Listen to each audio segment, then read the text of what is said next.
নমস্কাৰ। আজি মই আছোঁ মাজুলীৰ নতুন কমলাবাৰী সত্ৰত। ইয়াতে মই আমাৰ ভকত বৈষ্ণৱ প্ৰকাশ ৰস পালোঁ আৰু মোৰ ভাল চিনাকি, তেওঁ বহুত কামত জড়িত। আৰু কি ক'ব নতুন কমলাবাৰীৰ সম্পৰ্কত? নমস্কাৰ, মোৰ নামটো জনাৰ্দন ভূঞা বৰবায়ন। নতুন কমলাবাৰী সত্ৰৰ মানে আমাৰ 1936 চনতে নতুন কমলাবাৰী সত্ৰৰ স্থাপন হৈছিল। আৰু আমাৰ কমলাবাৰী সত্ৰৰ তিনিখন আছে, চাৰিখন ভাগ হ'ল। মূল কমলাবাৰী সত্ৰৰ আছে তিতাবৰ মহিমা, সেইখনৰ পৰা এইখন পৃথক হৈ আহিল। আৰু এখন আছে উত্তৰ কমলাবাৰী সত্ৰৰ, সেইখনো মূল কমলাবাৰী সত্ৰৰ পৰা পৃথক হ'ল। আৰু এখন আছে মধ্য কমলাবাৰী সত্ৰৰ, সেই মধ্য কমলাবাৰীও কমলাবাৰীৰ পৃথক হৈ আহিলে। কিন্তু মূল কমলাবাৰী সত্ৰৰ আপোনাৰ এতিয়া নদীৰ বুকুত, যেতিয়া নদীয়ে খহালে, ব্ৰহ্মপুত্ৰ নদীয়ে খহালে, তেতিয়া চৰকাৰে তিতাবৰ মহিমাত তিতাবৰলৈ স্থানান্তৰ কৰিলে চৰকাৰে। মধ্য আপোনাৰ কমলাবাৰী সত্ৰখন যে তিয়কলৈ গৈছে ন? মধ্য কমলাবাৰী সত্ৰৰ আপোনাৰ ইয়াতে এখন আছে, এইটো কি কয়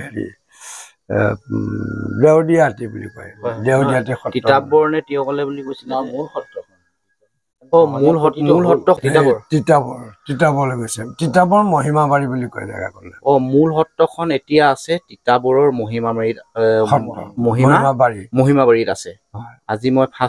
প্ৰথমবাৰ গম পাইছো কথাটো।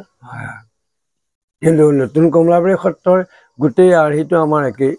এই চাৰিখন সত্ৰৰ যিখিনি পৰম্পৰা, সেই পৰম্পৰা আমাৰ আৰ্হি একেই। আৰু আমাৰ ভাদৰ কীৰ্তনত, গুৰু কীৰ্তনত আমাৰ তিনিজনৰ আমাৰ উদযাপন কৰা হয়। শ্ৰী শ্ৰী শংকৰদেৱৰ তিথি উদযাপন কৰা হয়, শ্ৰী শ্ৰী মাধৱদেৱৰ তিথি উদযাপন কৰা হয়, আৰু শ্ৰী শ্ৰী বল্লাতৰ সত্ৰৰ উদযাপন কৰা হয়। কিন্তু কমলাবাৰী সত্ৰৰ প্ৰতিষ্ঠাপক বল্লা পদ্মাৱতাৰে প্ৰতিষ্ঠা কৰিছিল কমলাবাৰী সত্ৰৰ। মূল কমলাবাৰী সত্ৰৰ এখনেই, তাৰ পৰাহে পৃথক হৈছে, কিন্তু কমলাবাৰী সত্ৰৰ বল্লা পদ্মাৱতাৰে স্থাপন কৰিছিল। আৰু যিখিনি আমাৰ কলাকৃষ্টি আছে, ৰাস পূৰ্ণিমাৰ হয় কি আমাৰ মাজুলীত এতিয়া 66খন মানে ৰাস মঞ্চ আছে। 66খন ৰাস মহোৎসৱ মাজুলীত আয়োজন কৰা হয়। মোৰ হিচাপ নাই, কিন্তু মই আজি এই সম্পূৰ্ণ গণনাটোৰ হিচাপটো মই আজি গম পাইছো। টোটেল যে মাজুলীত 66খন ৰাস মহোৎসৱ আয়োজন কৰা হয়।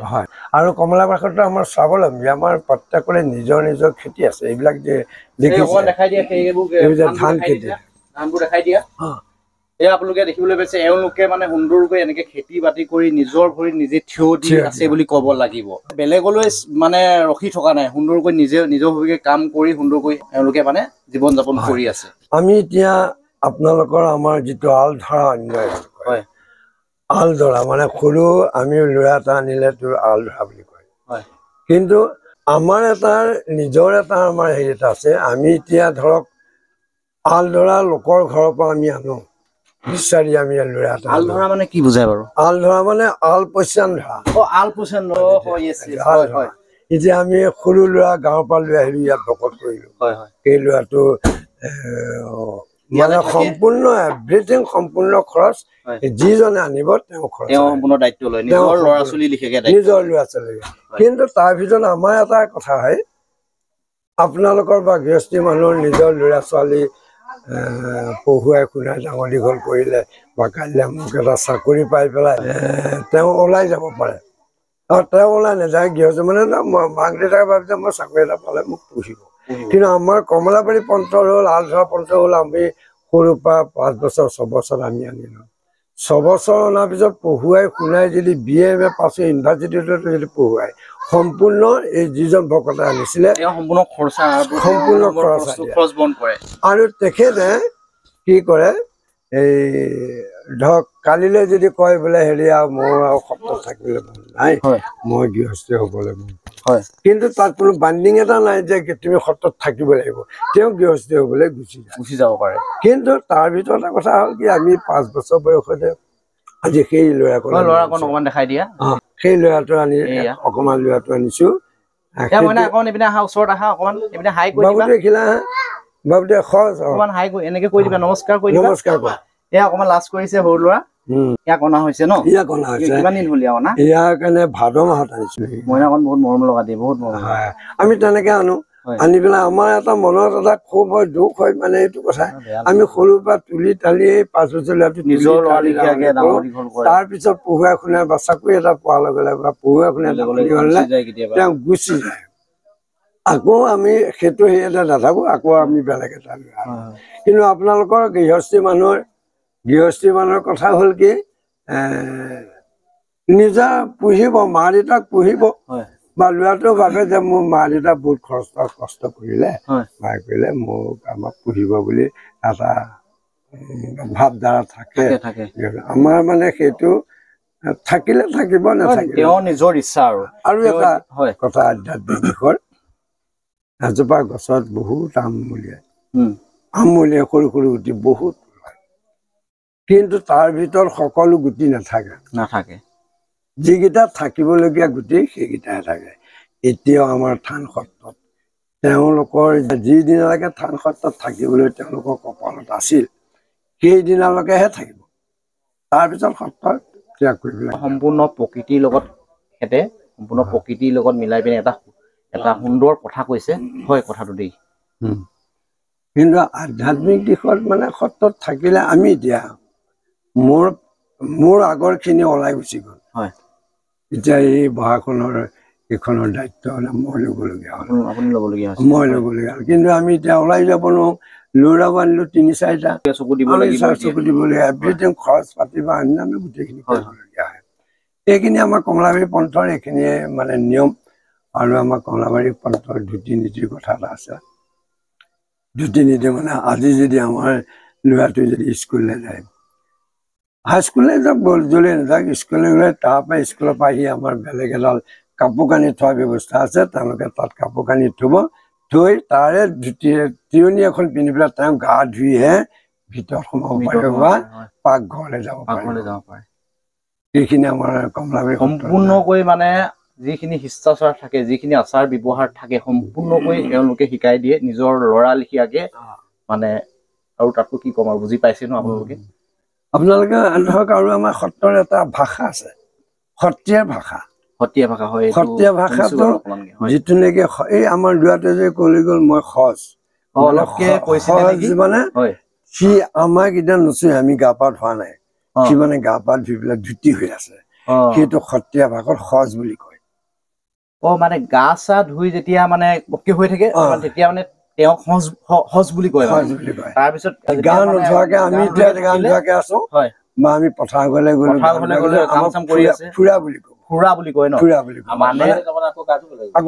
আকৌ গা ধুব লাগিব আকৌ যেতিয়া ভিতৰত সোমাই বা পাকঘৰত সোমাই তেতিয়া গা ধুব লাগিব এইখিনি আমাৰ কথা এখেতৰ পৰা আজি আৰু আমাৰ বস্তু এটা সহজাত ফুৰা মানে ধুতি আৰু বিধুতিৰ মানুহজনে যদি কিবা এটা দিবলগীয়া হয় বিধুতি মানুহজনে মানে ফুৰা মানুহজনে সেই পইচা এটা দিবলগীয়া হ'লে আঁতৰৰ পৰাহে দিব নচয় আঁতৰৰ পৰা দিব আৰু সেইটো গুৰুজনে আগতেই কৈছিলে আমাৰ লকডাউনত বস্তুটো আঁতৰৰ পৰাহে দিয়ে মানে ডিসটেন্স মেইনটেইন কৰিব কয় যে গুৰু দুজনাই অতীজতে তেওঁ মানে স্থাপন কৰি থৈ গৈছে কিন্তু লকডাউনত এবাৰ মানুহে মানে অলপকে বুজি পাইছে কিছুমান ডিসটেন্স কেনেকে কি মানে আমি চলিব লাগে মানুহৰ ডিসটেন্স কেনেকে বজাই ৰাখিব লাগে কেনেকে আৰু আমাৰ কমলাবাৰীলৈ গ'লো ধৰক কমলাবাৰী চাইলৈ যাওঁ কোনোবা এজন ভকতে সুধিলে সত্ৰীয়া ভাষাটো কৈছো কোনোবা এজন ভকতে সুধিলে যে তোমোৰা মানে তুমি তোমোৰা কোনফালে যোৱা যায় তাৰমানে তুমি কোনফালে যোৱা তোমোৰা কোনফালে যোৱা যায় এইটো সত্ৰীয়া ভাষা ভাল এটা ভাষা শুনিছো আজি মই নিজেও শিকিছো স্বয়ং আমাৰ ভকত বৈষ্ণৱ ককাৰ ওচৰত তোমোৰা কোনফালে যোৱা যায় মানে তুমি কোনফালে যোৱা আৰু এটা ধৰক আমাৰ চাউল যিটো ভাত আপোনালোকে বহুতে কয় যে ভাত খালি নে নাই আমাৰ সত্ৰীয়া ভাষাত কয় চাউল সিজোৱা লোৱা গ'ল নে তাৰমানে চাউল সম্পূৰ্ণ প্ৰকৃত অসমীয়া বুলি কয় নেকি সত্ৰীয়া ভাষা বুজাই ন চাউল সিজোৱা হ'ল নে আমি কওঁ ভাত বনাই হ'ল নে ভকতীয়া শব্দ চাউল সিজাই হ'ল নে এওঁলোকে মানে সেই ভাষাটো ইউজ কৰে চাউল সিজোৱা হয় কিহে খোৱা গ'ল চাউল মানে ভাতটো কিহে খোৱা হ'ল চাউল সিজা কিহে খোৱা হ'ল আমি কওঁ ভাতটো কিহে খালা কিহে খোৱা গ'ল ভাতটো কিহে খোৱা গ'ল মানে চাউল সিজা কিহে খোৱা গ'ল এওঁলোকে ব্যৱহাৰ কৰে আমি নৰ্মেলি ব্যৱহাৰ কৰোঁ ভাতটো কিহে খোৱা হ'ল কিহে খালা ভাতটো কিহে খালা হয় এইবোৰ আমাৰ সত্ৰৰ সম্পূৰ্ণ জানিবলগীয়া কথা গম পায় 5 বছৰৰ পৰা জানিবলগীয়া কথা এইবিলাক হয় 5 বছৰৰ পৰা এইটো মানে আহি আছে আৰু মোৰ এখন কিতাপ জুলাই মাহত এখন উন্মোচন হৈছে ন এইখন কিতাপখনৰ নামটো সত্ৰীয়া সংগীত পৰম্পৰা আৰু পৰিৱৰ্তন সুন্দৰ নামাকৰণটো দিয়া আছে সত্ৰীয়া সংগীত পৰম্পৰা আৰু পৰিৱৰ্তন আমি আগতে কেনেকে আছিলো তাৰপিছত এতিয়া কেনেকুৱা হ'ল কালচাৰ দিশটো কেনেকুৱা হৈ গৈছে কালচাৰ দিশটো তাতে তাল মাত্ৰা গোটেই লয় সেইখিনিত মানে দিয়া আছে আমাৰ অধ্যাপকসকলে তেনেকে শিকোৱা নাছিল এতিয়া বহুত মানে এটা পৰিৱৰ্তন হৈ গ'ল আগৰ আমাৰ নামঘৰত মাটিত আমাৰ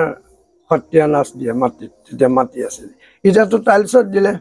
আগতে আছিলে মাটি এতিয়াতো সম্পূৰ্ণ পকা ব্যৱস্থা হ'ল এতিয়া টাইলছ লগাই দিলে কিন্তু সেই পৰম্পৰাবোৰ তেনেকে আহিছে মানে পৰিৱৰ্তন হৈছে কালচাৰ দিশটো পৰিৱৰ্তনটো কেনেকে হৈছে আপুনি মানে সেই ওপৰত মানে সেইবিলাকৰ ওপৰত কিতাপ এখন লিখিলে আপোনাৰ কিতাপখন লিখোতে এনে সময়টো কিমান সময় লাগিছিলে বাৰু কিমান মান দিন লাগিছিলে বাৰু এইটো লাগিছিলে 2 বছৰ মান লাগিছিলে 2 বছৰ লাগিব কাৰণ মানে সম্পূৰ্ণ কমলাবাৰী আৰ্হিত লিখিছে কমলাবাৰী সত্ৰৰ আৰ্হিত আপুনি এই কিতাপখন এতিয়া ধৰক আউনীআটী সত্ৰৰ ভিতৰ চোৱাটো মইতো নাজানো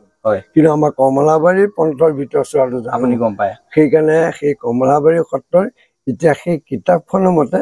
ধৰক কোনোবাই যেতিয়া লৈছে সেই মিউজিক স্কুলবিলাকে লৈছে বহুতৰ জহতবা এইবিলাকো লৈছে কিন্তু সেই কিতাপখনৰ মতে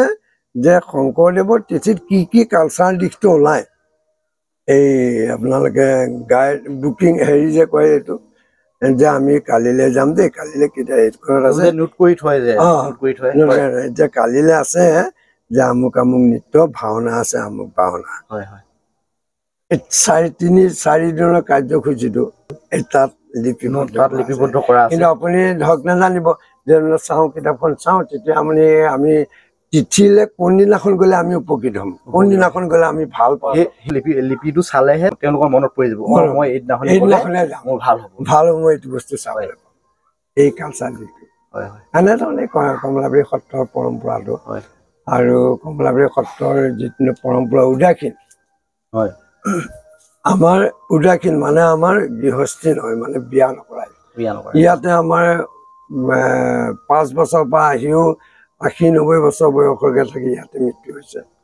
ইয়াতে হৈছে এতিয়াও প্ৰায় ভকতে বুঢ়া হৈ আছে ইয়াতে কিন্তু আপোনালোকে দেখিব 5 বছৰৰ পৰা 80-90 বছৰলৈকে এই সত্ৰতে থকা আপোনালোকে প্ৰমাণ পোৱা গৈছে আজি বহুত নজনা কিছুমান কথা মই জানিবলৈ পালোঁ আৰু আপোনালোককো জনালোঁ যোনসকলে মানে নেজানে এনেকুৱা ধৰণৰ কথা তাৰপিছত ভিডিঅ'টো আজিলৈ ইমানতে সমাপ্ত কৰি দিছোঁ আৰু যিমান পাৰে ভিডিঅ'টো আপোনালোকে শ্বেয়াৰ কৰি দিব কিয়নো বহুত মানুহে এই ভিডিঅ'টো পালে বহুত উপকৃত হ'ব ধন্যবাদ